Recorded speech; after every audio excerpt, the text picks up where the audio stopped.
Happy Tuesday, everyone. Welcome to vlog number 8. On July 24, 2018, I attended an appointment at London Health Sciences Center in the genetics department to see geneticist Dr. Natalia Karp.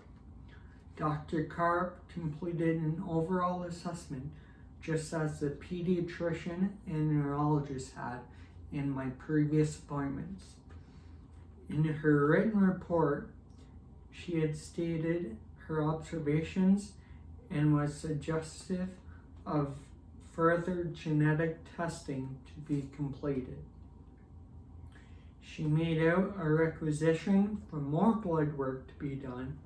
This blood work would be sent to MNG laboratories in the United States for further testing of 362 genes within the Ataxia panel. We would have the results of this blood work within 6 months.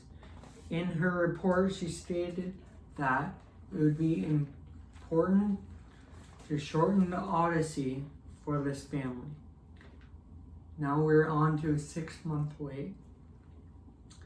So at this point, I would like to give you some more education on ataxia.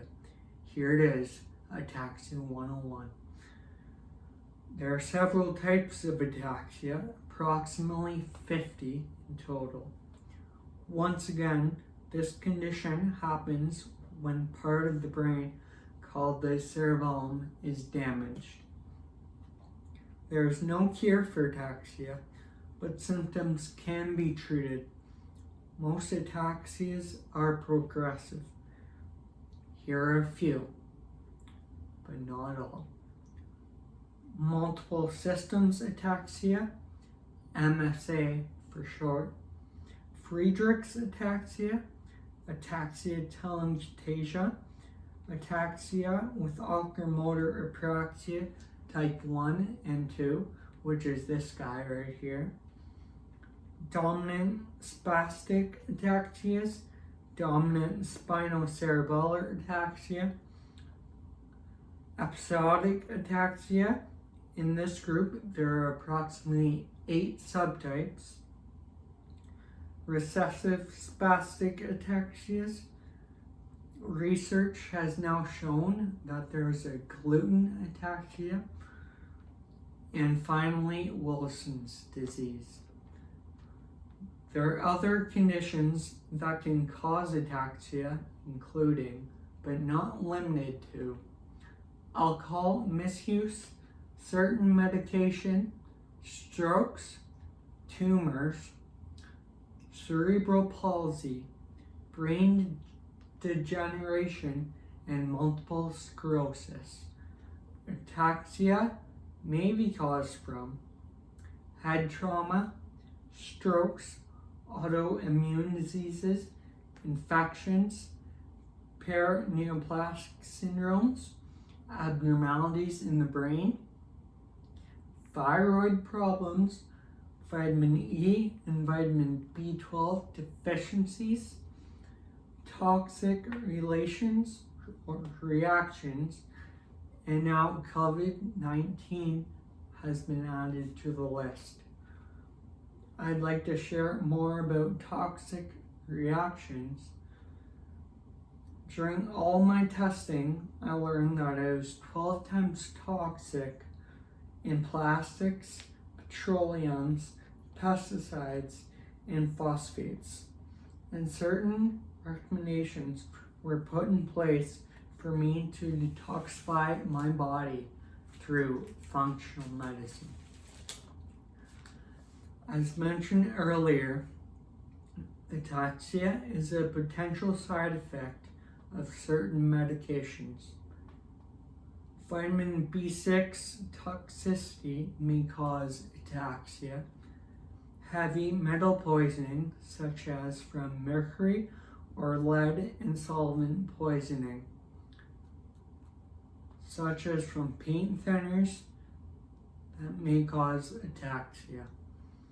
These causes are important to note because they can be reversible.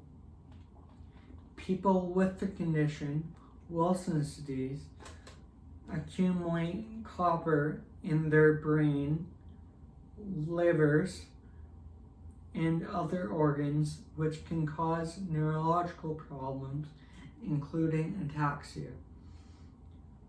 Early identification of this disorder can lead to treatment that slows down the progression. Lastly, I'm going to talk to you about hereditary ataxias. My form of ataxia is hereditary. If a person has one of these conditions, he or she was born with a defect in a certain gene that makes abnormal proteins. The abnormal proteins hamper the function of nerve cells, primarily in your cerebellum and spinal cord, and cause them to degenerate. As the disorder progresses, coordination problems worsen. You can inherit a genetic ataxia from either a dominant gene from one parent or a recessive gene from each parent. Different gene defects cause different types of ataxia, most of which are progressive. Each type causes poor coordination, but each has specific signs and symptoms. Well, that's all for today. Stay classy, folks.